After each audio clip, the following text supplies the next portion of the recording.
আসসালামু আলাইকুম আঙ্কেল, আমার একটা মামলা দিছিল। আলহামদুলিল্লাহ পাই গেলাম রাতে গাড়ির কাগজটা সেটা দেখি যে ঠিক আছে নি। আইন থেকে অশ্রদ্ধা করে না। আইনের 12টা ম্যাক্সিম আছে, ম্যাক্সিম মানে সূত্র। জি। আমাদের একটা হচ্ছে নেসেসিটি নোজ নো ল, প্রয়োজন কোনো আইন মানে না। ভাইয়া 97 টাকা 60 পয়সা, 97 টাকা 60 পয়সায় আপনার ডিসকাউন্ট আছে। পাঠাওয়ার কর্মী আপনি বুঝছেন মনে হয় খাম্বাটার জন্য মনে হয় আমরা দেখতে পাচ্ছিলেন। বিসমিল্লাহি তাওয়াক্কালতু আলাল্লাহ, লা হাওলা ওয়ালা কুওয়াতা ইল্লা বিল্লাহ। আসসালামু আলাইকুম ওয়া রাহমাতুল্লাহ।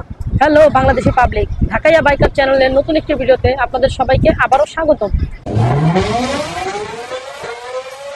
আজ চতুর্থ রমজান, রোজ বুধবার। আমার ভিডিওটি শুরু হচ্ছে বুয়েট ক্যাম্পাসের সামনে থেকে। যদিও আমি এখন রাইড শেয়ার করতে বেরোয়নি, রাইড শেয়ার করবো একটু পরে, কিন্তু আমি যাচ্ছি লালবাগ ট্রাফিক জোনে। সেখানে আমি একটা মামলা খাইছিলাম আজ থেকে প্রায় 20 দিন আগে। আপনাদের বলছিলাম কিনা আমার মনে নেই।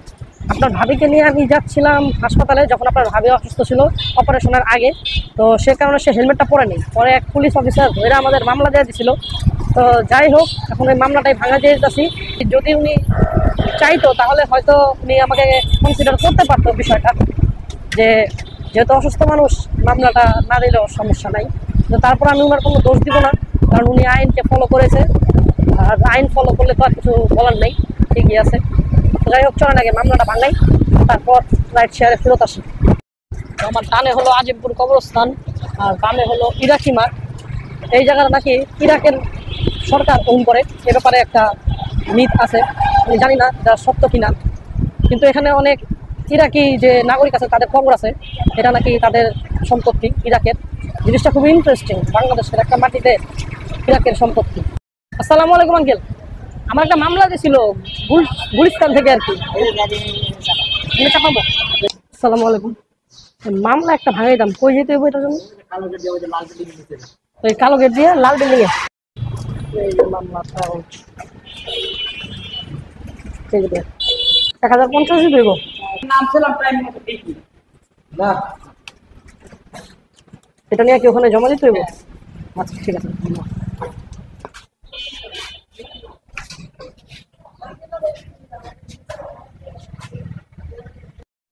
আলহামদুলিল্লাহ পাই গেলাম রাতে গাড়ির কাগজটা সেটা দেখি যে ঠিক আছে নি সব কিছু। এই যে আমার ট্যাক্স টোকেন বাইরে গেছে গা, সব ঠিক আছে। এই যে আমাদের গাড়ি। চলেন এখন আমরা আবার আমাদের রাইড শেয়ারে ফেরত যাই। আলহামদুলিল্লাহ ঘড়িতে বাজে এখন 3টা 2। আর আজকের দিনের প্রথম রিকোয়েস্টটা অলরেডি আমার মোবাইলে চলে আসছে, পাঠাবে। যাত্রী আছে এই নিউ মার্কেটের ভিতরে পেছনের সাইডে যে রোডটা আছে, বাজার রোড, ওখানে। আর যাবে হলো নূরজাহান রোড, মোহাম্মদপুর। চলেন যাত্রীকে পিক করি। কি করার হবে, পড়তে তো হবে, একটা রোড তা না হলে তো মামলা দিয়ে দিবে। মামলা দিবেন আমি মানে পরে মামলা দিয়ে দেবো এটা। না, তারপর আইনের প্রতি শ্রদ্ধা থাকা উচিত। যাবেন কোথায়? জি আইন থেকে অশ্রদ্ধা করে না। আইনের 12টা ম্যাক্সিম আছে, ম্যাক্সিম মানে সূত্র। জি। আমাদের একটা হচ্ছে নেসেসিটি নোজ নো ল, প্রয়োজন কোনো আইন মানে না। যখন দুর্যোগ হয় না, জি। আইন থাকে না কিছু। ওনার মধ্যে বাদ ভাবনা হয় না বুঝছি। চলেন। ভাইয়া যাবেন আর কি নূরজাহান রোড, তাই না? নূরজাহান রোড, মোহাম্মদপুর। ও সিয়া মসজিদে নামবেন? ঠিক আছে। তো বর্তমানে আমার পিছনে যে ভাইয়াটা আছে উনি একজন সাংবাদিক। তো ওনার সাথে আমার কথা হইতাছিল আইন নিয়ে, কারণ আমি ওনাকে হেলমেট পরতে বলছিলাম। উনি বলতেছিল ওনার হেলমেট পরতে ভালো লাগে না। আর এটা শুনে আমি মনে মনে বলতেছিলাম মাত্র এই হেলমেটের জন্য একটা মামলার দণ্ডি দিয়ে এলাম, এখন আবার এই যাত্রীকে হেলমেট পিনদুম না। তাই ওনারে বলতেছিলাম ভাই না পিনলে তো মামলা দিয়ে দিব আমার। আর এই যাত্রী আমার উল্টা বলতেছিল যে পুলিশ নাকি ওনারে মামলা দিব, ওই পুলিশ নাকি উনি মামলা দিয়ে দিব। কোন কি একটা অবস্থা। আবার নামার পর উনি আমাকে বললো উনি নাকি এমপি পদপ্রার্থী। এর আগে ওনাকে উনি নির্বাচনে দাঁড়াইছে এমপি পদ নিয়ে মোহাম্মদপুর থেকে।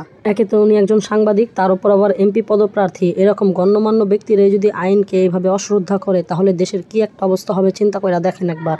ভাইয়া আপনার আসছে 116 টাকা 33 পয়সা, 21 টাকা ডিসকাউন্টও আর কি। টোটাল ভাড়া আসছিল তাহলে 137 টাকা। হ্যাঁ তাই আছে। 500 টাকা ভাঙতি মনে এখন হবে না। ওকে, থ্যাংক ইউ ভাইয়া। মাহাতাব, তাহলে মাহাতাব ভাইয়া মোহাম্মদপুর লিখে দিই, তাহলে আমি সাথে সাথে চিনা যাবো। মাথা এমপি লিখে দিলাম, এমপি নির্বাচন করছে এটাতে এই আসন থেকে। তাই পরে মানে স্বতন্ত্র থেকে না বিএনপি পদপ্রার্থী থেকে? এইরকম নেক্সটও করবো ইনশাল্লাহ, আল্লাহ বাঁচিয়ে রাখলে। মানে যে ত্রয়োদশ যেটা হবে ডিসেম্বরে, ঠিক আছে, যাক। এটা তো আমি নির্বাচন করবো। আল্লাহ আপনাদের সফলতা দোয়া করি। ঠিক আছে ভাইয়া, আসসালামু আলাইকুম ভাইয়া। আলহামদুলিল্লাহ পাঠা আর একটা রিকোয়েস্ট চলে আসছে। যাত্রী আছে এখানেই, আর যাবে হলো সিলিয়র উৎসব বনানী। ভাইয়া বনানী, হ্যাঁ আমতলি দিয়ে গেলে ভালো হবে ভাইয়া, নাকি আমরা ফ্লাইওভার দিয়ে চলে যাব?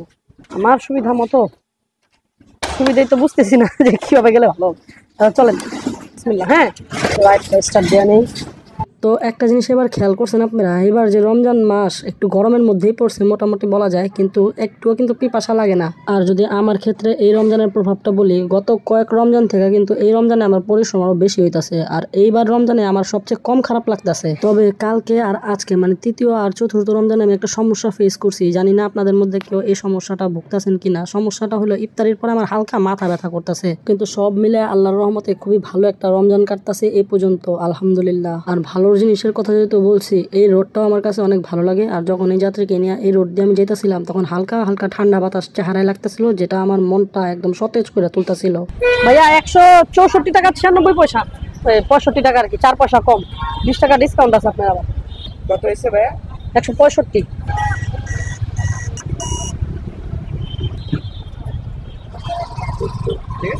5 টাকা ব্যাক করবেন ভাইয়া। ওকে থ্যাংক ইউ ভাইয়া, আসসালামু আলাইকুম, ভালো লাগলো। হ্যালো জি ভাইয়া, আমি যে বনানী বার্গার কিং এর সামনে আছে আর কি, রোডে কিন্তু জ্যাম আছে ভাইয়া, 5-10 মিনিট সময় লাগবে কিন্তু। আলহামদুলিল্লাহ আপনারা তো দেখলেন এই পাঠা আর একটা রিকোয়েস্ট চলে আসছে অলরেডি, যাত্রী আছে এই যে সামনেই। সালামু আলাইকুম ভাইয়া, মাহিম ভাইয়া এভাবেই চলে যাবে, কারণ ভিতর থেকে আসলে তো অনেক জ্যাম পুরা, সবাই আর কি মেন রোড থেকে চিপা দিয়ে যাওয়ার ইভনে ট্রাই করতেছে। বিসমিল্লাহ। তো যারা যারা আমার ভিডিও রেগুলার দেখেন তারা হয়তো জানেন যে কালকে আমি একটা বিপদে পড়ে গেছিলাম। ঠিক মতো ইফতারির টাইমে আমি বাসায় পৌঁছাতে পারিনি। আর বাসায় পৌঁছাতে প্রায় 5 মিনিট লেট হয়ে গেছিল, তাই ইফতারিও করছি 5 মিনিট লেটে। কিন্তু যাই হোক, আমি একটা জিনিস ভাবছি, এখন থেকে যদি রাস্তায় কোনো ভাই বোনরে দেখুন বিপদে পড়ছে, তাহলে অবশ্যই আমার সাধ্যমতো চেষ্টা করুন তাদের হেল্প করার। আসলে ভাই আমরা কিন্তু মানুষ বা আশরাফুল মাখলুকাত, মানে সৃষ্টির সেরা জীব। এটা কারণটা কি জানেন? কারণ আমাদের বিবেক আছে এবং আমরা একে অপরের ভালো মন্দ সম্পর্কে বুঝি। যে কোনো কাজ করার আগে কিংবা পরে কিন্তু আমরা বুঝতে পারি যে আমাদের কর্মকাণ্ডে কারো কোনো ক্ষতি হইলো কি না, কিন্তু আমরা করি কি অন্যের ক্ষতি হইলো কি হইলো না সেদিকে আমরা কোনো নজরই দিই না। আমরা নিজের স্বার্থটা দেখেই যা মন চায় তা কইরা বেড়াই। তো যাই হোক, আমরা যেহেতু মানুষ, মনুষ্যত্ব বোধ আমাদের মধ্যে থাকা উচিত। অন্তত পক্ষে আমরা কেউ সাহায্য করি আর না করি, কারো ক্ষতি করার আমাদের কোনো অধিকার নাই। ভাইয়া 97 টাকা 60 পয়সা, 97 টাকা 60 পয়সায় আপনার ডিসকাউন্ট আছে। পাঠাওয়ার কর্মী আপনি বুঝছেন? হ্যাঁ আপনি পাঠাবেন বলে না। থ্যাংক ইউ ভাইয়া, আসসালামু আলাইকুম। ঘড়িতে বাজে এখন 5:15। আলহামদুলিল্লাহ পাঠায় আরও একটা রিকোয়েস্ট চলে আসছে। আমি বাসার দিকে মাত্রই লোকেশনটা ঠিক করছিলাম, বসন্তের গন্তব্যস্থল, আর সাথে সাথে রিকোয়েস্ট চলে আসছে। আলহামদুলিল্লাহ যাত্রী আছে সামনে গ্রিন রোড, আর যাবে হলো তাঁতিবাজার। চলেন যাত্রীকে পিক করি। তুষার ভাইয়া, হ্যাঁ মনে হয় খাম্বাটার জন্য মনে হয় দেখতে পাচ্ছিলেন। আল্লাহ ভাই বাড়ি কি তাঁতিবাজারেই? হ্যাঁ আচ্ছা কেরানীগঞ্জ, আচ্ছা আচ্ছা বুঝতে পারছি, চলেন। তো ওই পাঠাও এমপ্লয়ি ভাইয়ারে নামানোর পরে আমি যখন পাঠাওয়ে পছন্দের গন্তব্যস্থল আমার বাড়ির কাছাকাছি সেট করলাম, তখনই সাথে সাথে এই রিকোয়েস্টটা ঢুকা যায় আলহামদুলিল্লাহ। তবে আজকে আল্লাহর রহমতে চিন্তার কোনো কারণ নাই, বাইক বন্ধ হইব না, বাড়ি পর্যন্ত ভালো মতো যেতে পারবো, কারণ আগে থেকে তেল বইরা রাখছিলাম বেশি কইরা। ভাইয়া 127 টাকা 11 পয়সা আছে, 14 টাকা 12 পয়সা ডিসকাউন্ট আপনার।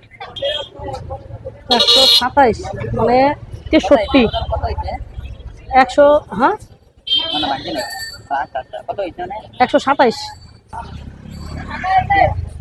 ওকে ভাইয়া। তো এই ভাইয়ারে যখন আমি নামাইছি তখন ঘড়িতে বাজতেছিল 5:40, আর তার 10 মিনিটের মধ্যে আমি বাসায় পৌঁছায় গেছিলাম আলহামদুলিল্লাহ। রমজান মাস আসার পর থেকে আমি ঘুম থেকে লেট করা ওঠার সুবাদে বেশি একটা ট্রিপ মারতে পারতাছি না, কারণ ইফতারির টাইমে আবার বাসায় আসা লাগতাছে। কিন্তু একটা জিনিস হইলো, ট্রিপ কিন্তু আমি উড়াধুরা পাইতাছি, যাত্রী ছাড়া কিন্তু 5 মিনিটও বসে থাকা লাগতাছে না আলহামদুলিল্লাহ। তাহলে চলেন বেশি বকবক না কইরা ভিডিওর সবচেয়ে ইম্পর্টেন্ট পার্টে চলে যাই, সেটা হলো হিসাব কিতাব। তো আজকে আমি পাঠাওয়ার 4টা ট্রিপ কমপ্লিট করছি আর ইনকাম করছি 685 টাকা। এখানে আবার একটা কোয়েস্ট বোনাসও আছে 120 টাকা। এই কোয়েস্টটা যে আমি কমপ্লিট করছি এটা আমি নিজেও জানতাম না। তো যাই হোক, যাই হয় ভালোর জন্যই হয় আলহামদুলিল্লাহ। আজকে আমি বাসা থেকে বেরিয়েছিলাম দুপুর 2:30 বাজে, কিন্তু রাইড শেয়ার স্টার্ট করছিলাম 3টা বাজে, আর বাসায় ব্যাক করছি ধরেন না 6টা বাজে। 3 ঘন্টা রাইড শেয়ার করলাম আলহামদুলিল্লাহ, আর ইনকাম হইলো 685 টাকা। তো এখানে আর তেল খরচ কি দুরুম, তারপরও তেল খরচ বাদ দেওয়া ধরেন 550 টাকার মতো টিকছে আলহামদুলিল্লাহ। তো যাই হোক, আজকে আর ভিডিওটা বেশি বড় করুম না, এমনি ভিডিও এডিট করতে করতে অনেক রাইত হয়ে গেছে, আবার ফ্যামিলিরও সময় দিতে হইব, নামাজ টামাজও পড়তে হইব, যেহেতু রমজান মাস আমলও করতে হইব। হইব পাশাপাশি। তো যারা যারা আমার ভিডিওটা প্রথম থেকে শেষ পর্যন্ত দেখেছেন তাদেরকে অসংখ্য ধন্যবাদ। ভিডিওটি ভালো লেগে থাকলে একটি লাইক, শেয়ার এবং সাবস্ক্রাইব করে দিন। কিছু জানার থাকলে কমেন্ট করেন। যারা ফেসবুক থেকে দেখতেছেন একটা ফলো করে দিন। তাহলে ইনশাআল্লাহ খুব তাড়াতাড়ি আবার দেখা হবে ঢাকাইয়া বাইকার চ্যানেলের অন্য কোনো ভিডিওতে। আসসালামু আলাইকুম রহমতুল্লাহ।